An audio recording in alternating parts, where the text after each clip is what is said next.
Hey, my fellow snuggling, scraggly quarantine people, make sure that you listen to the end of this video because I'm going to be talking about sex.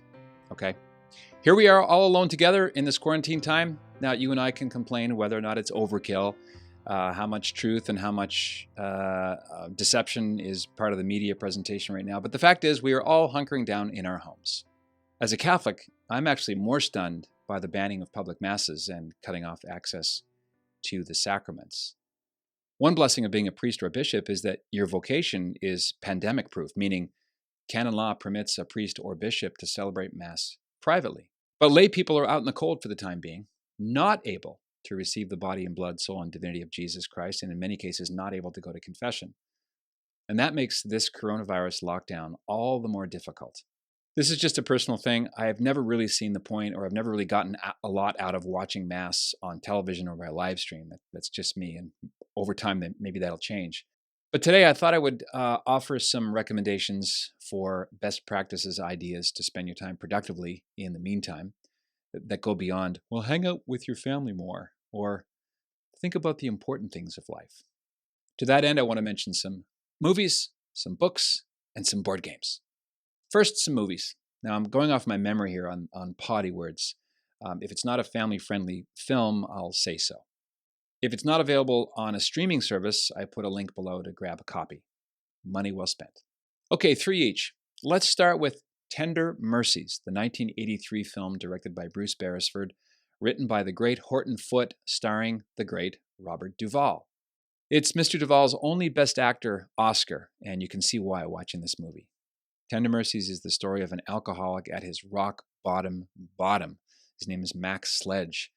And with the help of a shy young widow, Max slowly pieces his wrecked life back together. And we see glimpses of his musical greatness and his simple, direct way of speaking and acting. Betty Buckley, remember her from Eight Is Enough, she played the mom.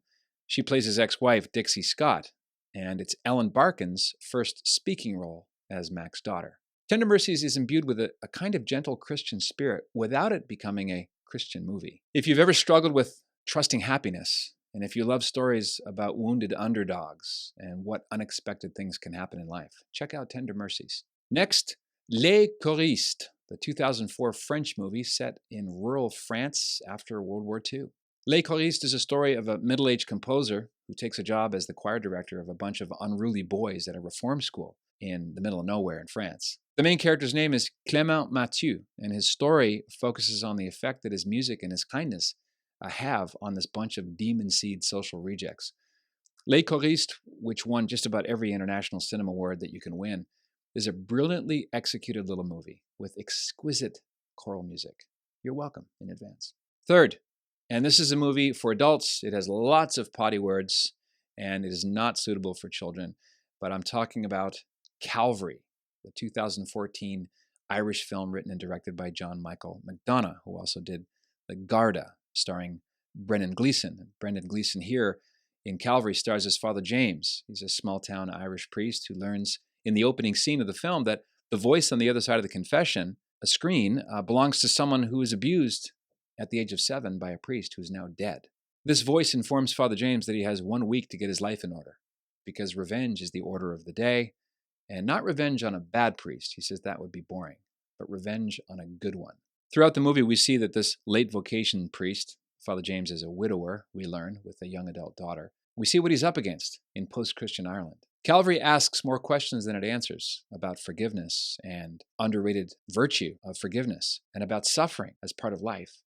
Now, it's often billed as a dark Irish comedy, which I think is a little bit misleading as far as genres go. Calvary is a movie that takes both faith and atheism very seriously. Again, it's not a Christian movie per se, which makes it all the more universal. Okay, now for books. If you're looking for a way to manage your time and to really get things done and brought to the finish line as opposed to starting projects and leaving them 2/3 of the way through, I know you'll love Indistractable: How to Control Your Attention and Choose Your Life by Nir Eyal. I interviewed Nir, the author, on the Patrick Coffin Show, and I'm including a link below. It's a great book for those of us who are prone to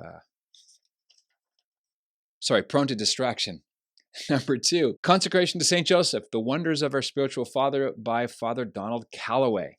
Click the link below to watch my interview with Father Calloway on this very topic. It's not only a 33-day program of consecration to the great St. Joseph, whose feast day we just celebrated, it's also a small encyclopedia of information and insight into the greatest saint in the Catholic Church next to the Blessed Virgin Mary. Members of Coffin Nation, our membership site, have cranked through this. We've done a couple of interviews with Father Calloway inside. It's really a life changer, this consecration. And book number 3, Alien Hand Syndrome and Other Too Weird Not to Be True Stories.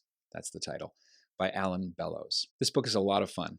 All I'm going to say about alien hand syndrome is that Scott Adams, the creator of Dilbert, wrote of it, quote, "It's always a treat when great writing meets fascinating topics. This is my favorite book in a long time," unquote. Alien Hand Syndrome is a very enjoyable book to enjoy near the crackling fire in these days of self-isolation. I think you'll find it hilarious and very entertaining. Finally, board games. Our family picks are Scattergory, Probe, remember Probe from the 60s and 70s? And Catchphrase. Have fun with these. And if you're married, have fun contributing to the baby boom. I want to recommend my book, The Contraception Deception. And I want to recommend that all married couples listening and watching right now do their part to have an increase in the population in about 9 to 12 months from now. Unprotected sex is the only way to go. It's full of adventure, it doesn't offend God and nature, and it's got a track record in promoting marital longevity and happiness. The Contraception Deception is available also in the link below. Subscribe to this channel. I'll be posting more during this quarantine time. Click the like button and check out Coffin Nation, the largest culture building community in the world, coffinnation.com. Find out what people all over the world are enjoying, especially in this time of hunkering down and cocooning. We need each other now more than ever. The opposite of isolation is community, and that's what we get to enjoy. Hope to see you on the inside. In the meantime, be a saint. What else is there?